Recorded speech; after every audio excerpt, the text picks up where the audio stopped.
What's up YouTube, KidMoto22 here, and today I want to talk to you guys about the kind of released or leaked photos that I have of a new 500cc motorcycle that Harley has branded and could be releasing sometime in the next year. So let's get to that right now.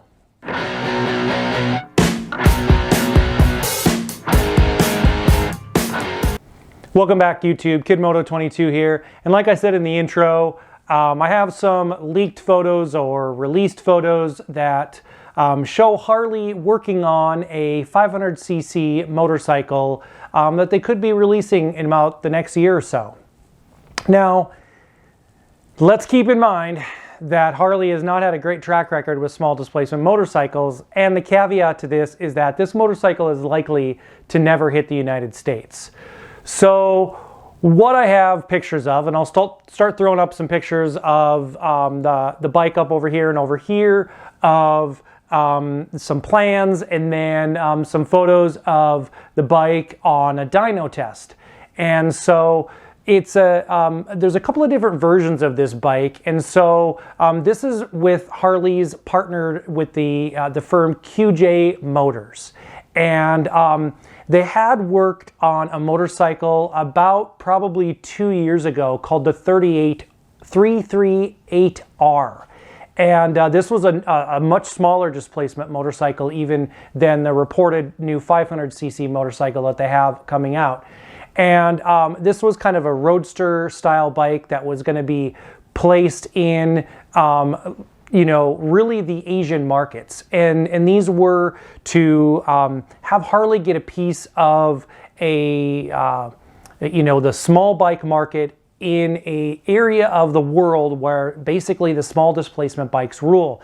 Now, the tariffs and all of those kind of things that exist really make it, doesn't make a lot of sense for Harley to try to put their big cruisers in these markets. It just makes these bikes so unaffordable, and really their infrastructure isn't really necessarily established for the big cruiser style bikes like we see here in America. However, they do really flourish in these smaller CC bikes.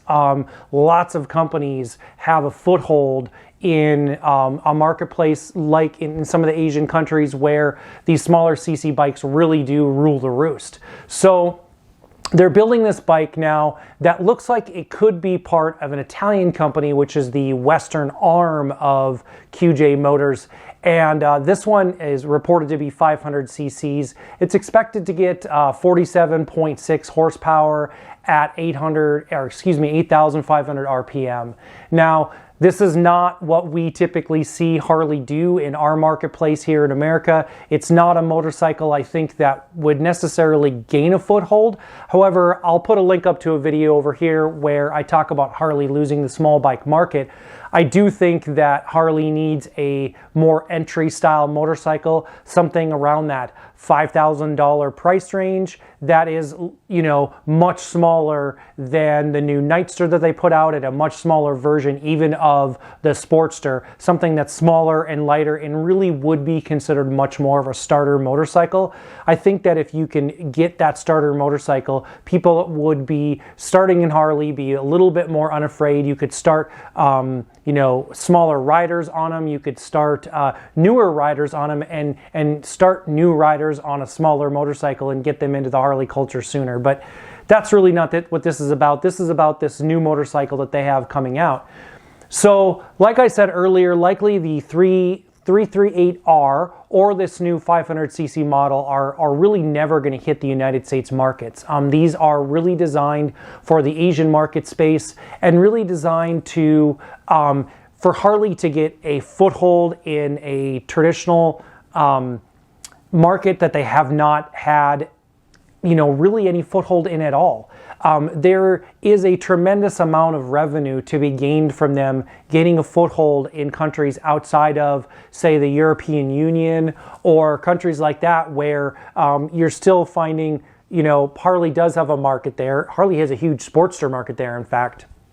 But when you get over to some of the Asian countries, Harleys really don't have a foothold at all. And they've really removed a lot of their companies that they had partnerships with that were building overseas Harleys that were never meant for the American market to be distributed over there. A lot of those were, have either slowed or shuttered production.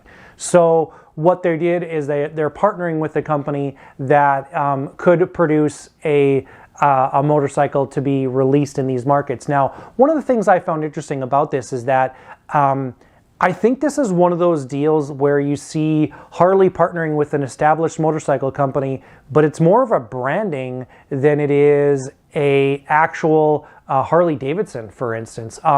This is taking a twin cc motorcycle, or that kind of style. I shouldn't say twin cc, but that kind of style of bike that's not your typical V-twin style, I should say.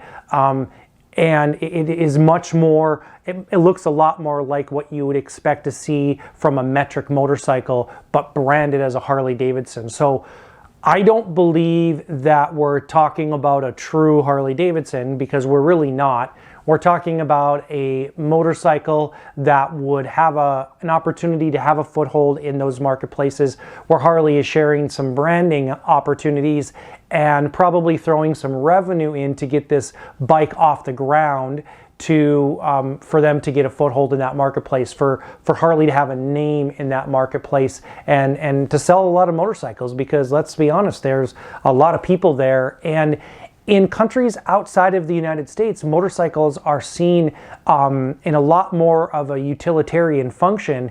And so rather than people looking for disposable income that they can use for a motorcycle, they will use, their regular spending money that they have, because a motorcycle becomes a means of transportation, a working vehicle, something that they're not only using of getting back and forth to work, but transporting goods and things like that. They use it a lot more utilitarian across the globe than we really do in the United States, where a motorcycle is just much more of a recreational vehicle. So there you go. That's what I have for you guys today. This new 500cc motorcycle is, again, probably not something that we're going to see in the United States. In fact, the sources that I have are saying that it's really not slotted for a United States release, and very unlikely that we would even see it in a European market. This is really designed for the Asian marketplace. So yeah, that's what I have for you guys today. So if you like what I'm doing, give me a thumbs up.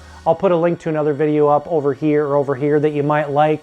You can hit the subscribe button over here or over here. And remember, subscriptions are always free. So that's what I have for you guys today. This is Kid Moto. I'm out.